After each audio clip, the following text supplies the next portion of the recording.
foreigners may find it very surprising or difficult to understand.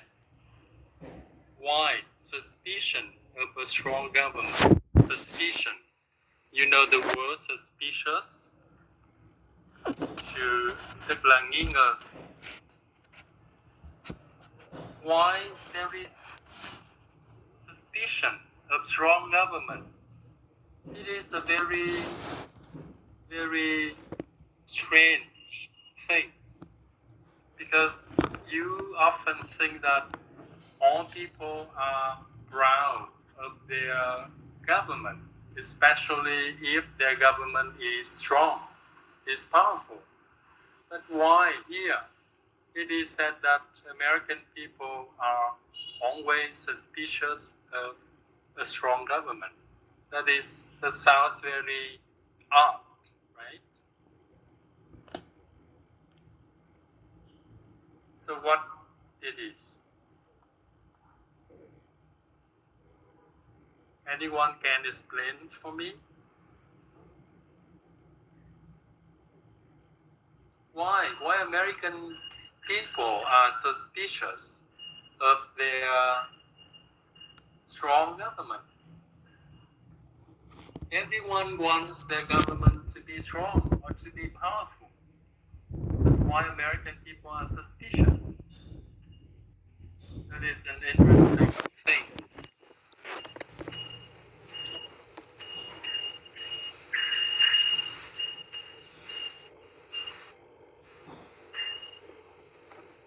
Why? Who can explain?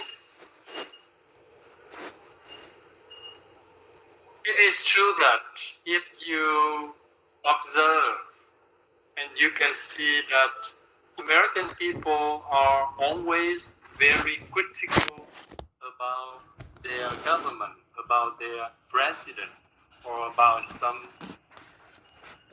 politicians. I mean, critical.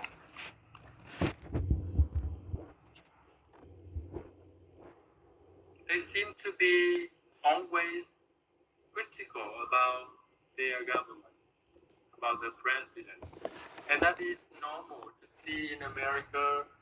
American people can make fun of the president or of the government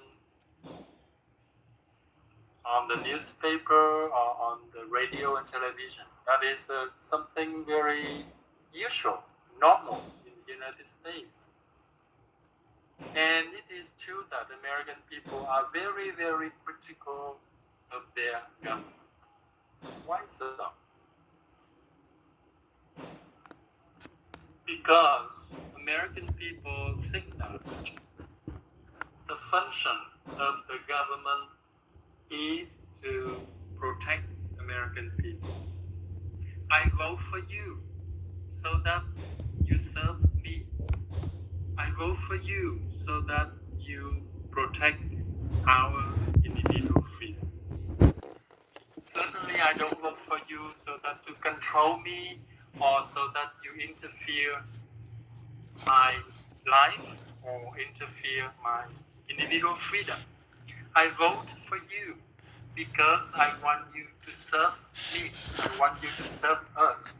I want you to protect for us our individual freedom. And that is why American people always keep an eye on the government. Cái việc của thanh ngữ keep an eye on cái gì đó tức là kiểm soát,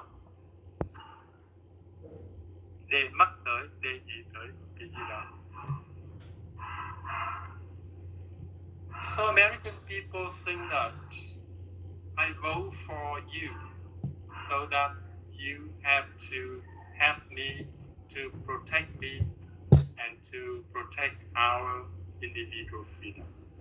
So American people are afraid that if the government are too strong or the government is too powerful and the government may interfere, the government may abuse their power to interfere people's lives.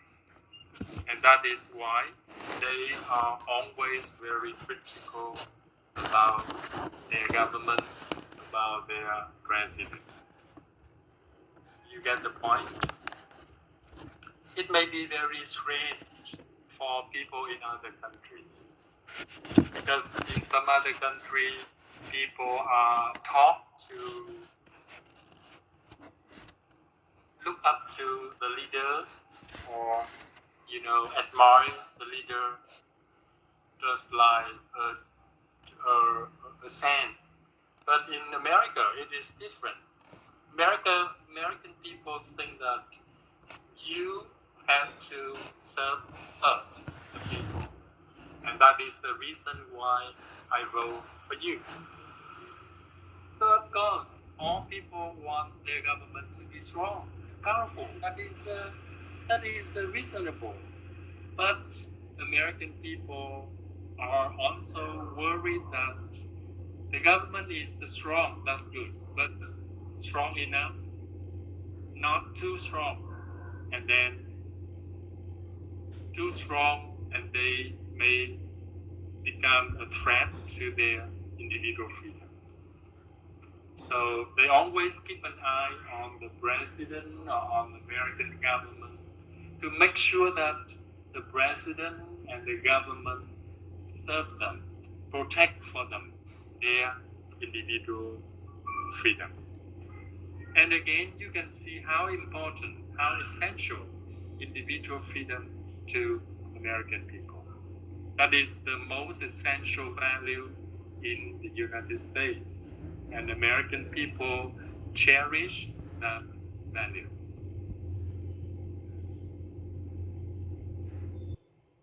And I think that is reasonable. That is reasonable, right? I vote for you so that you serve me. You serve us, the people. So it's not very surprising, right? Okay, now we move to the organization of the American government. It is the main point of our lesson. But before I talk about the organization, I think you should know that in America there is what we call the federal government. Tiếng Việt ở nhà được liên bang.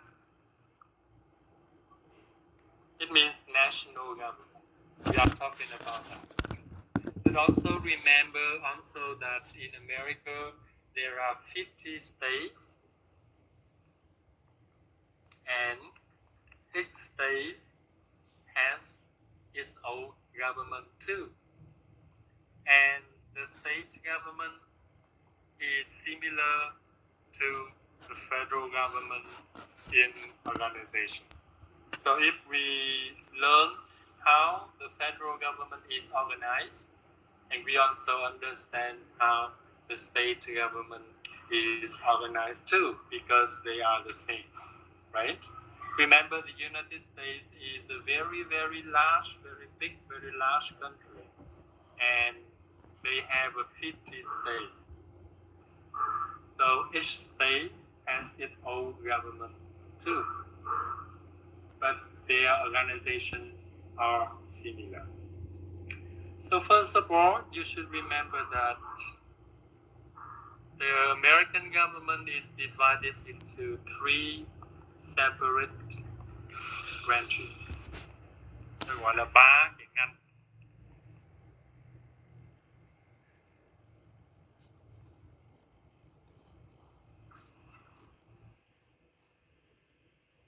The legislative branch, the executive branch, and the judicial branch. 3 separate branches. Now first, the legislative branch.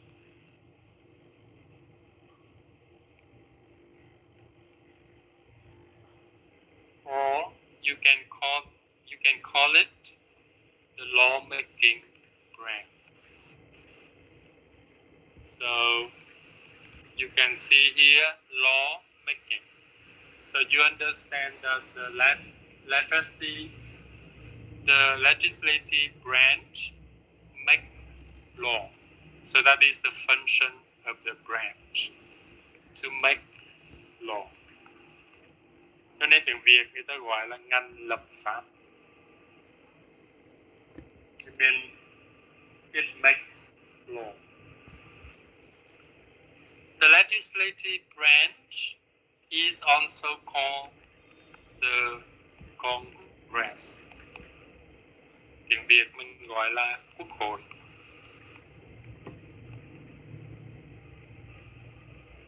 So the Congress or the legislative branch makes law. And the Congress is divided into the Senate and the House of Representatives.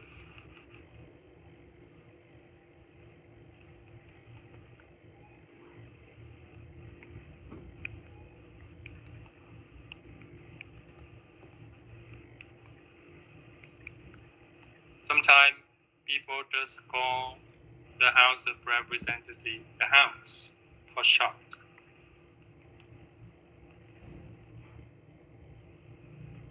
Cho nên khi nào thầy nói the House thì mấy em hiểu cho thầy muốn nói House of Representatives. And the Senate người ta gọi là Thượng viện. Và the House of Representatives hoặc là the House là Hạ viện. So, let's talk about the Senate. In the Senate, there are 100 senators.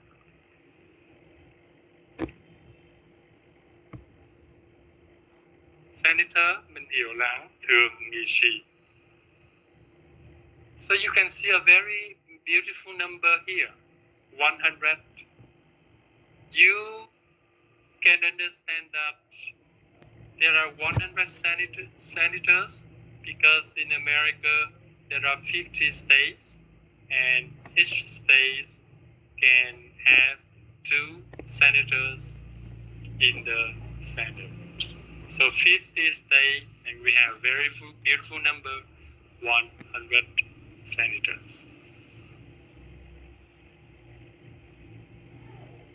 How about the House? In the House, there are 435 congressmen.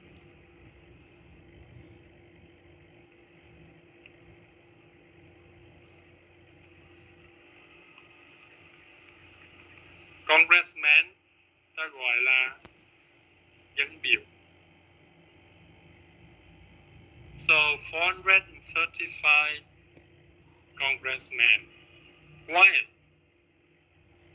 It's not a good number like 100 senators because the number of congressmen representing for a state depends on the population of that state.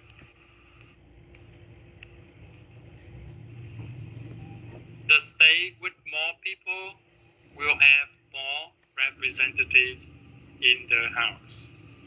The state with less people will have less representatives in the House. Cho nên có nhiều tiểu bang nên em thấy họ có đến 50 dân biểu ở trong Hạ viện. Nhưng có tiểu bang chỉ có 2, có 1, có 3, có 5. Depend on the population of the state. Và điều này cũng dễ hiểu thôi. Tại vì dân chúng càng nhiều, tiểu bang nào có dân đông thì cái lượng người mà đại diện cho tiểu bang đó gọi là dân biểu mà. Dân biểu tức là đại diện cho người dân thì phải đông hơn những cái bang mà dân ít. Đó.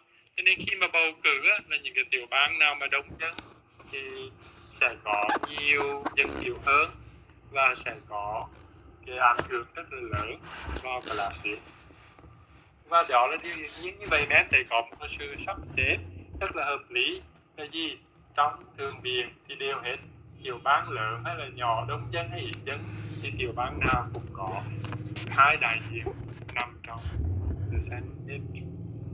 Dân biểu trong Hạ viện thì tùy theo population, và tổng cộng lại là có 435 vị dân biểu. And the function of the legislative branch or the function of the Congress, again, I repeat, is to make law. Okay, we move to the second branch, that is the executive branch.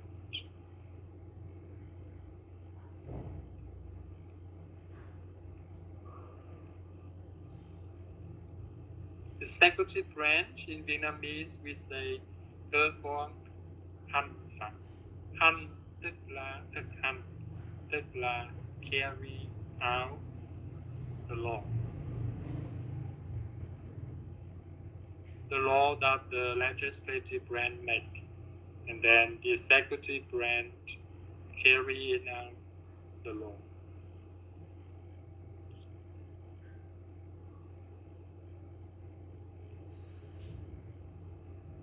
And this branch is headed by president.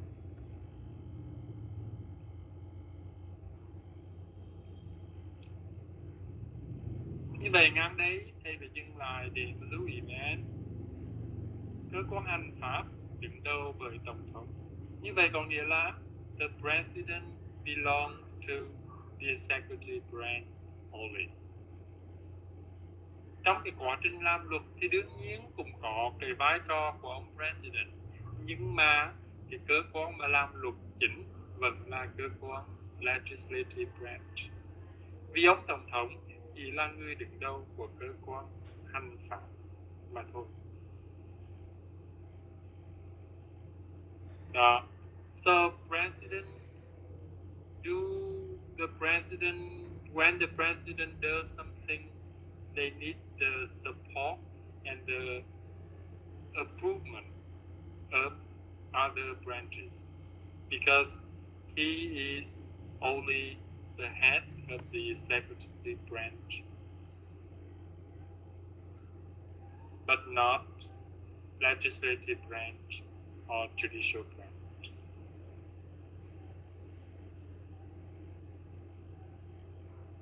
And the third branch is the judicial branch.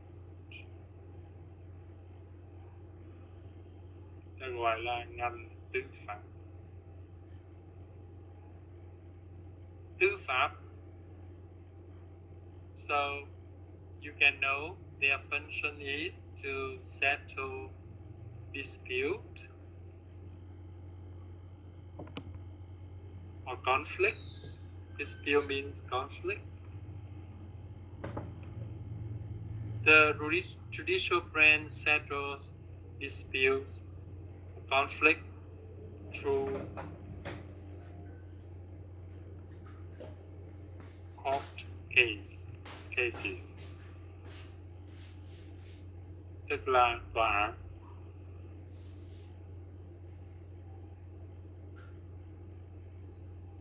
So judicial branch settles disputes through court cases. And in the judicial branch, there are the Supreme Court, tức là tòa án tối cao.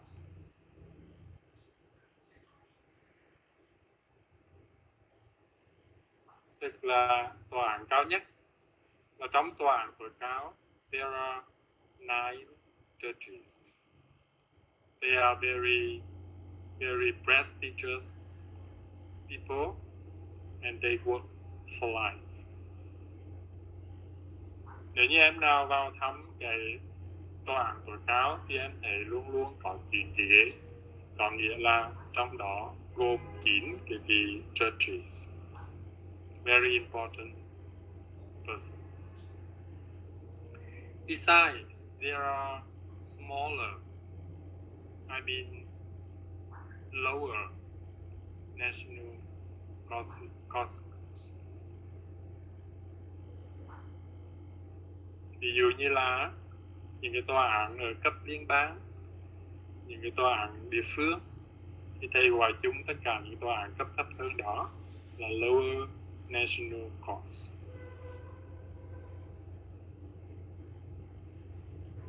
Okay, so I have just briefly talk about how American government is organized. And you can see, you should remember there are 3 separate branches.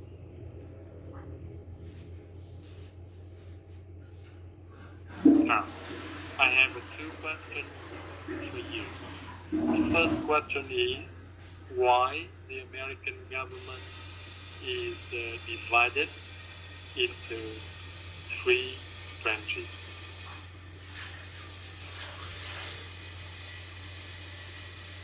And why they must be separate?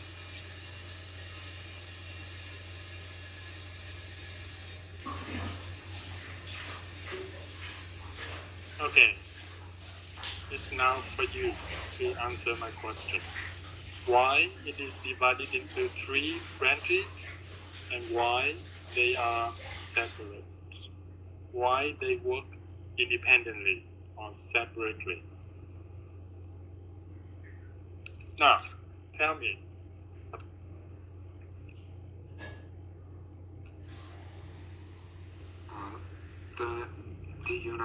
The American divided into 3 branches to make sure no individual or group will have too much power. To ensure that not any group or any one person or a group or a branch has all the power.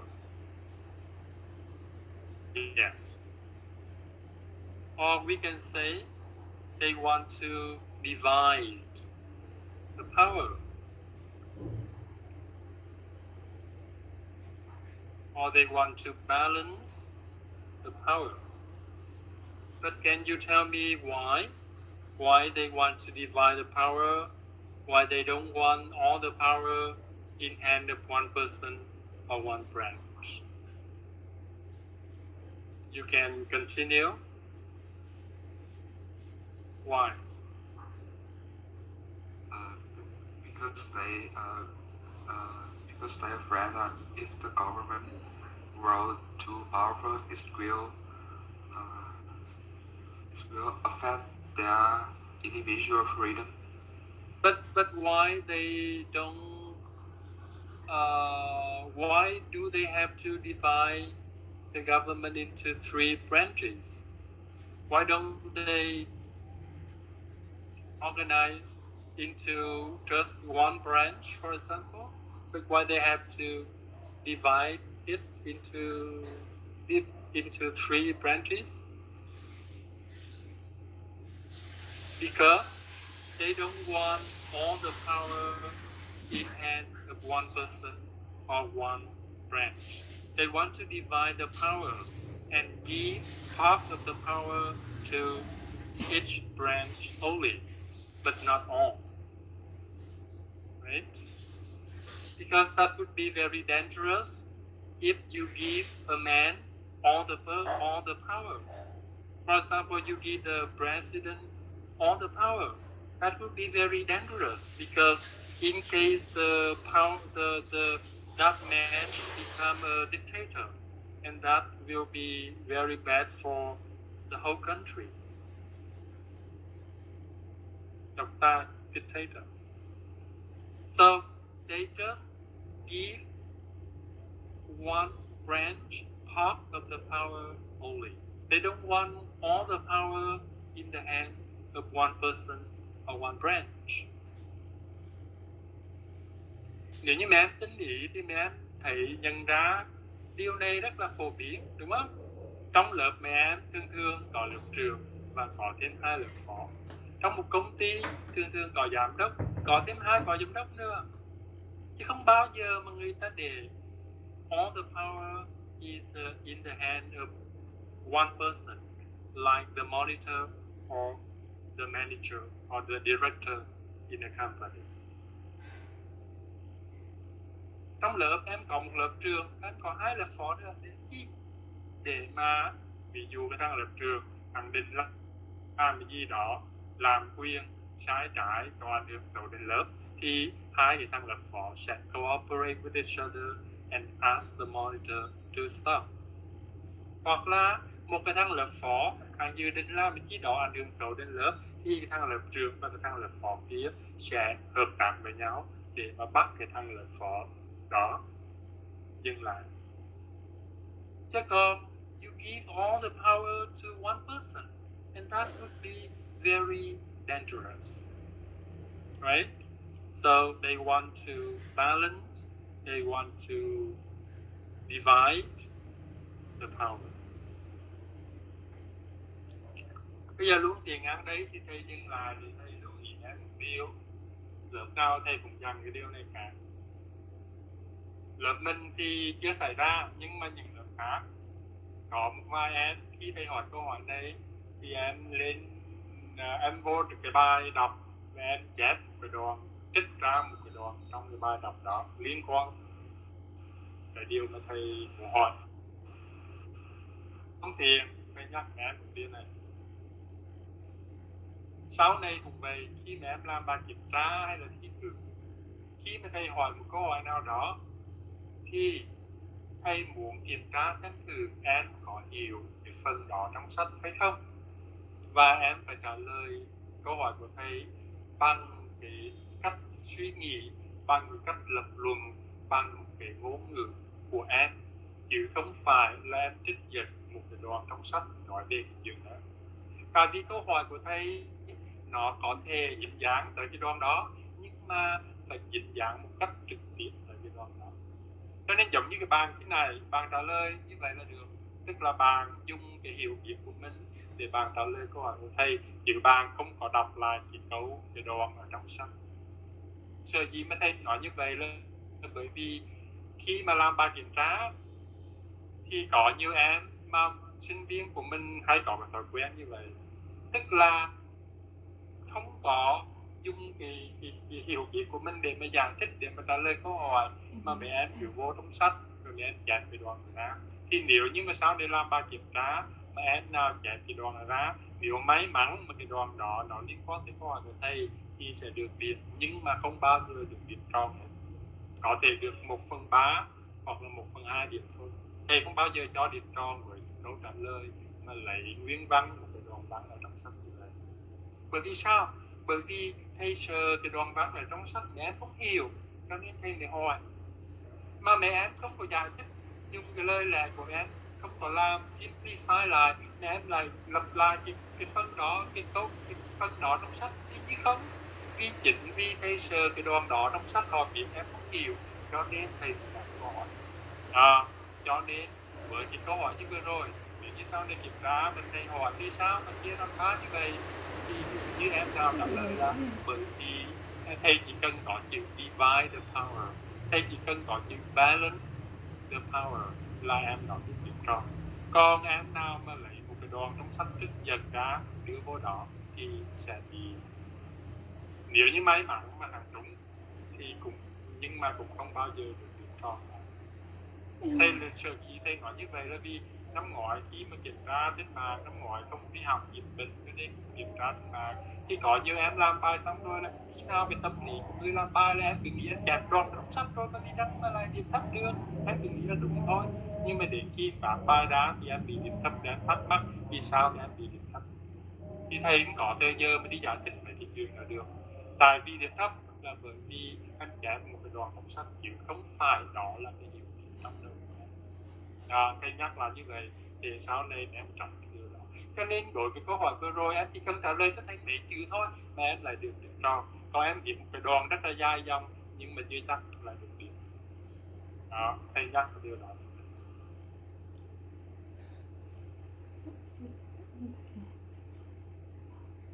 Cho nên em chỉ cần nói vài chữ thôi là thầy biết